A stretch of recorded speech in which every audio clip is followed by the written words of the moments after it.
بسم اللہ الرحمن الرحیم۔ کیا آپ جانتے ہیں کہ قرآن پاک کی تلاوت کرتے ہوئے ایک ایسی غلطی ہے جو اکثر لوگ انجانے میں کر جاتے ہیں، اور وہ ہے لفظ آمنا کا غلط تلفظ، مد کا لحاظ نہ رکھنا۔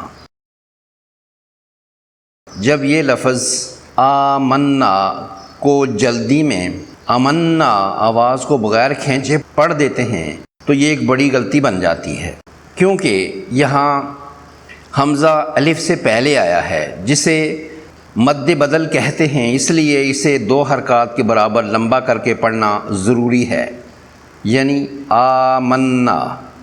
تو اگلی بار تلاوت کرتے ہوئے اس کا خاص خیال رکھیں۔ آمنا درست ہے اور امنا غلط ہے۔ اس کے علاوہ نون پر شد کی وجہ سے اس پر غنہ بھی ہوگا۔ نون کی آواز کو ناک کے بانسے میں 2 حرکات کے برابر لمبا کر کے ادا کرنا ہے۔ نون کی زبر اور آخری الف سے یہ مد اصلی ہے، اسے بھی 2 حرکات کے برابر لمبا کرنا ہے۔ آمنا۔ اگر یہ معلومات اچھی لگی ہو تو ویڈیو کو لائک کریں، اور تجوید کے مزید آسان قواعد سیکھنے کے لیے چینل کو ابھی سبسکرائب کریں۔ جزاک اللہ خیر۔